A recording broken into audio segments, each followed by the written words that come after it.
Hi, I'm Zach, I'm Andy. and we're doing relevant stuff, this time on Super Metroid. I guess we'll start with our introduction to Metroid. So, what was your introduction with Metroid? With Metroid in general or Super Metroid? Just in general.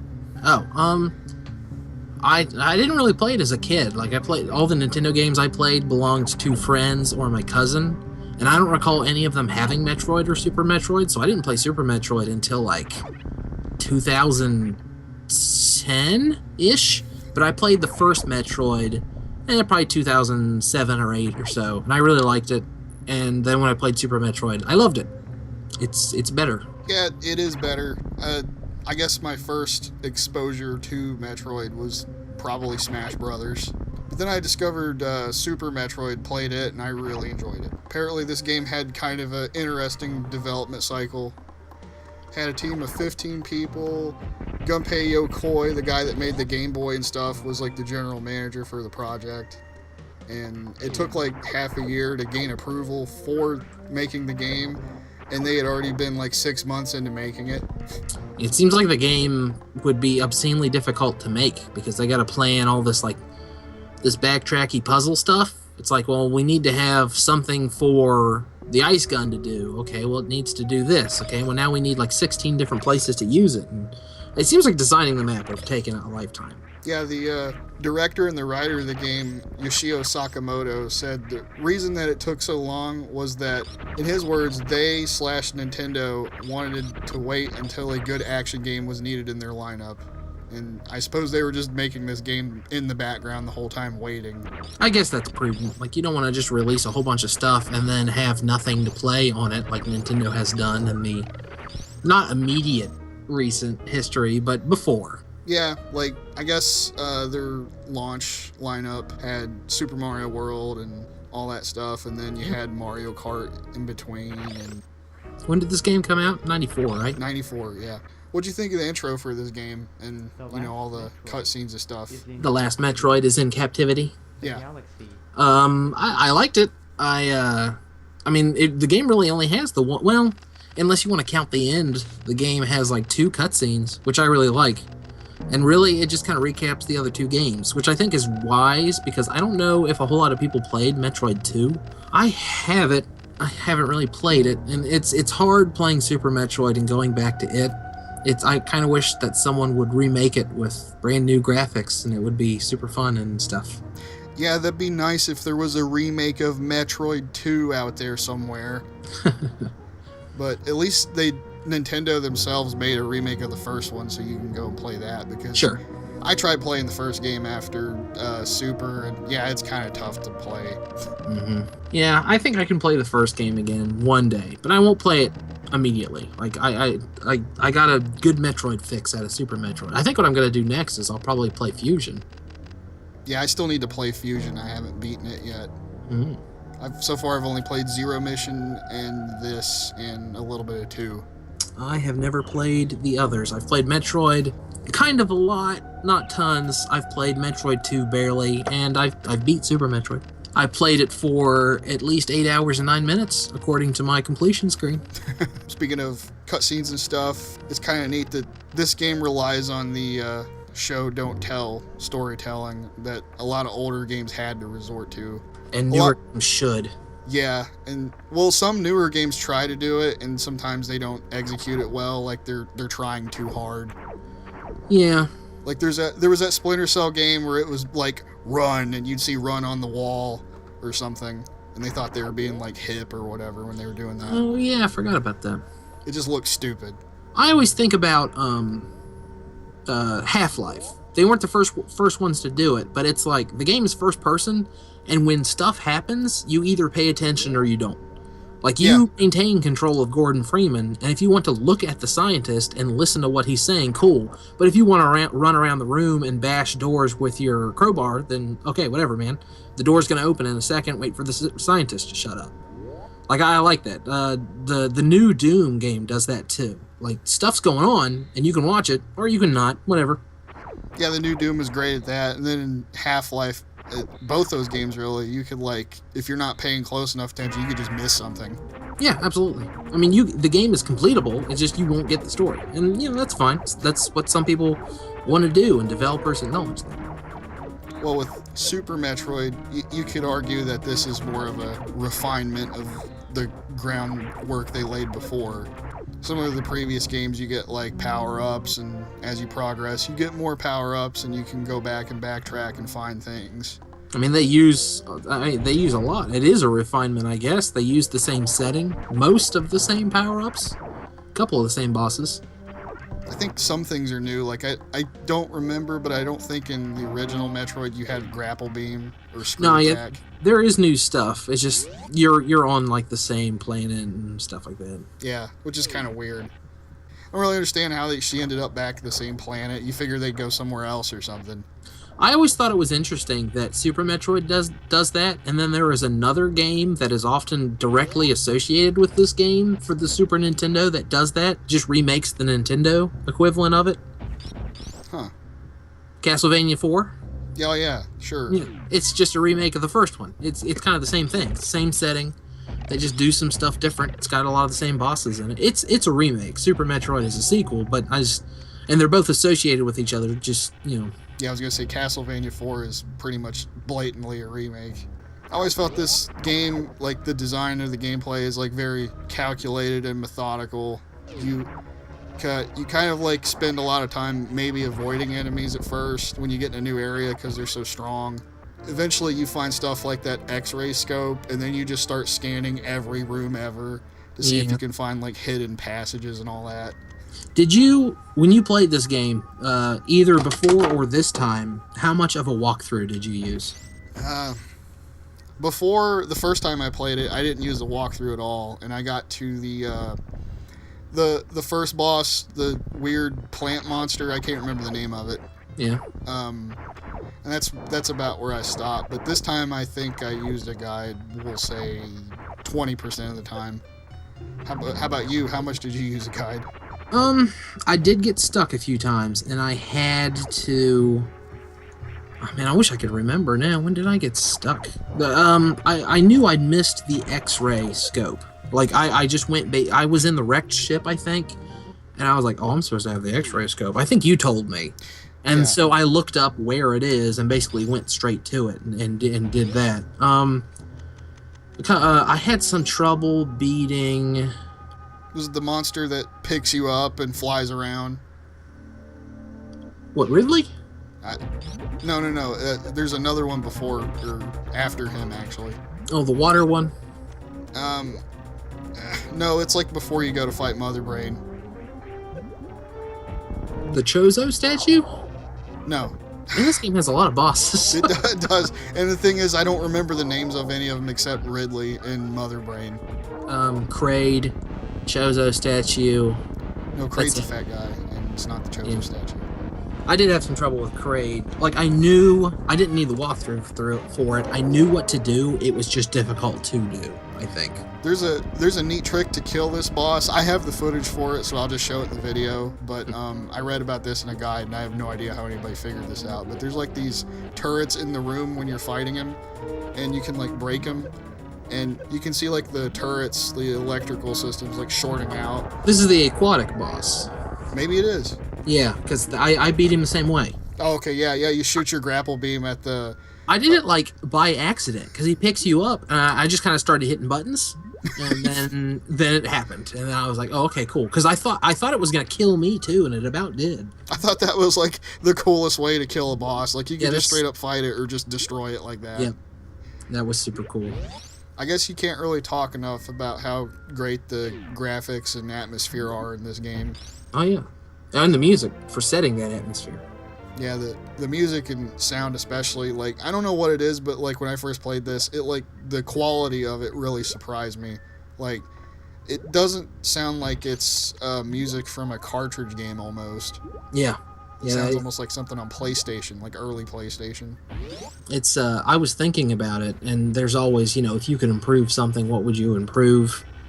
And I couldn't think of anything. It's just like all the sprites look fantastic. Level design is great. The game has, I heard it described, what video was this on? I was watching something on YouTube and someone was talking about flow, and it's something you hear all the time, but it's supposed to be that perfect middle ground between difficulty and accessibility. It's like you want it to be difficult, but you don't want the player to get super frustrated and quit. Yeah. But also you don't want them to get bored. You don't want them to be like, I'm just breezing through this dumb Kirby game. I'm going to get rid of this. So Super Metroid, at least for me, was perfect. Like, there were a couple bosses that bogged me down, and I got, like, lost a few times. But, like, the flow was good. The game looked good. It sounded good. The power-ups, every time I felt like I'd exhausted my options, there was a power-up in the next room, I feel like. It's like I'd get a new beam, or I'd get the gravity suit, or I'd get something. Like, I don't know how this game could be improved in any way. I can't think of any. Like, I agree with that 100%, because I felt the same way. It's like, it's challenging, but it's not overly difficult, because I got stuck a few times and had to resort to a guide or something. Although I can say I never, no, except for Mother Brain, I never died to a boss. That was the only time I did, and I died once. Oh, really? Ridley screwed me up. I've fought Ridley like 4 times. I think Ridley is a harder boss than Mother Brain. I don't think I died on Mother Brain, come to think of it. I'll refer back to my footage, but I'm pretty sure the first time barely. Like, I went through all of my weapons in a big fat hurry and then kind of got lucky, and the stuff that happens with Mother Brain happens. Like with the Metroid you saved. But Ridley, like, screwed me up. Ridley killed me a few times. Yeah, I was, like, expecting Ridley to kill me, because I read the guide a little bit. It's like, Ridley's hard, and then I beat him first try. And then I go to Mother Brain, and the only reason why I died was because there's that part where she pretty much, like, shoots the hell out of you with that beam, and it's supposed to happen. Yeah. But if you don't have enough health to survive it, it just kills you. Oh, I didn't know that. Yeah, so you have to get. Well, I got super lucky then, because I had like 5. Like, I thought that was scripted. No, it sort of is, but like, if it's kind of like you have to meet this prerequisite to continue. It's like you have to have so much health to this point. Well, that's neat. I didn't know kind of that. interesting. Like, part of me almost felt like robbed, because I felt like, oh well, if this is supposed to happen, was all this effort for nothing? You know, trying to kill her. I did fight her twice, but it's not because she killed me. It's because I dicked off trying to find where the animals were to save them, and then the planet blew up and killed me, and I had to fight her again. Oops. Yeah. I knew approximately where they were. It's in the room where you get the bomb power-up, but I couldn't remember where that was, and I took one wrong turn, and then I died.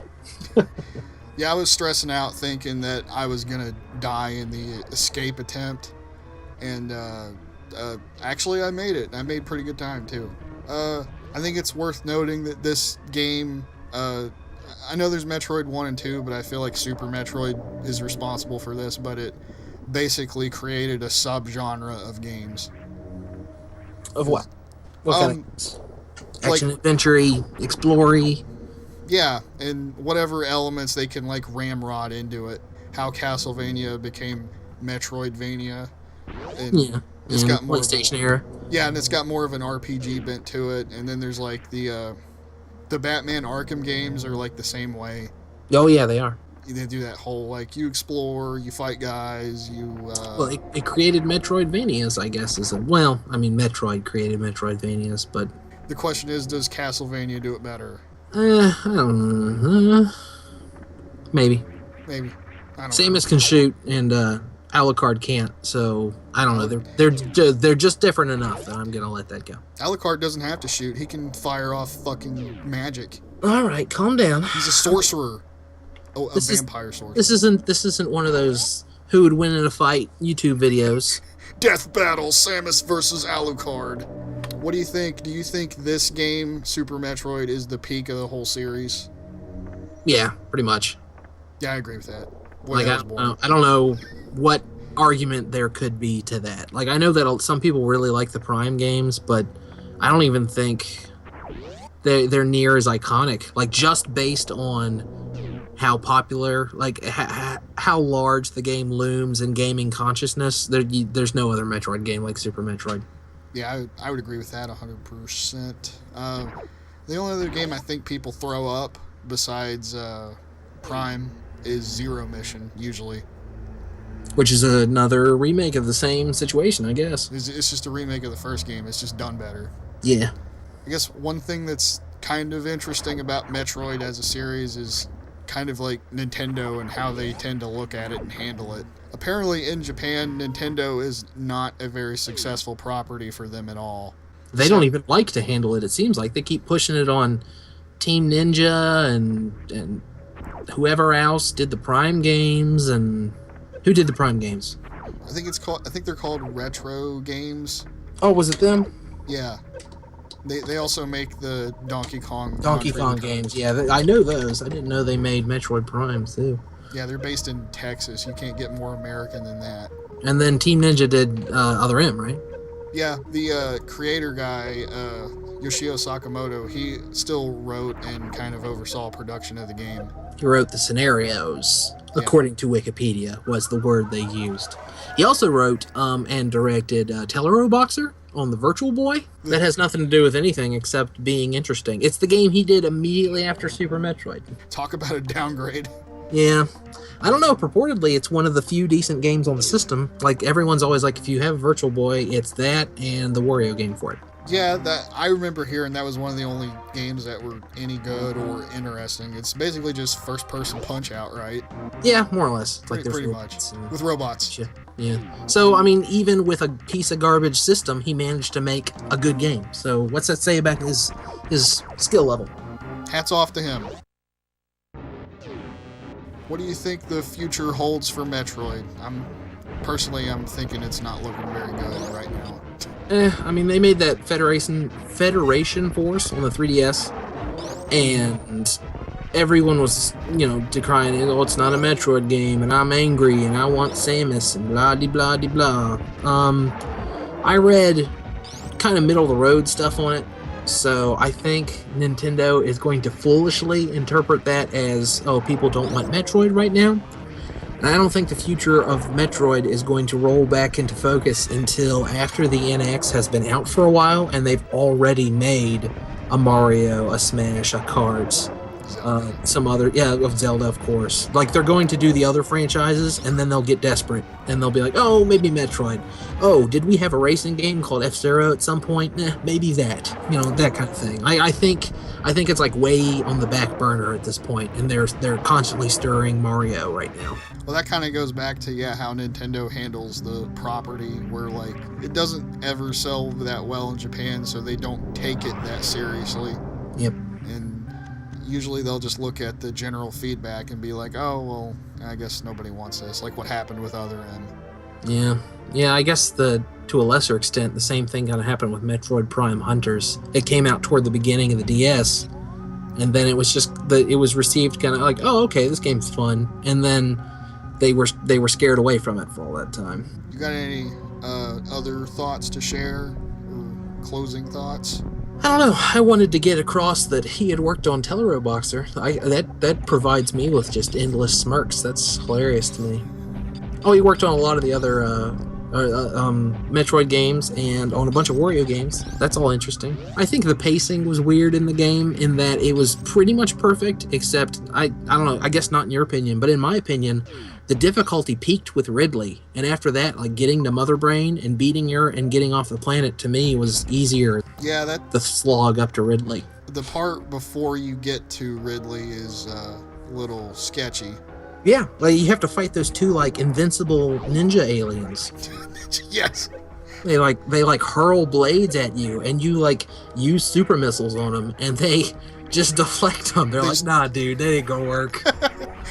There's like a really weird specific way you have to kill them. It's like I read the guide, it's like you have to wait till they do the dive kick. I'm like, what the fuck? Is this Street Fighter? See, if I was smart, I would have read the guide, but I went in there and tried everything. Like, I was like, oh, aliens, I got this. What are they called? That's gonna bug me now. People are gonna listen to this and call us heathens and stupid because we can't remember the name of this really basic Metroid bad guy. But I was like, no big deal. Bang bang. And they were like, no. I was like, okay, whatever, man. Missiles, bang bang. And they like flung them away. It's like, oh, that was cool. Super missiles. And then I did that. Super bomb. And I was like, okay. And I just started like laying down munitions and then I jumped over it at some point, and then the second one attacked me, and I said, "Oh no, it got worse." If I remember right, they're just called space pirates.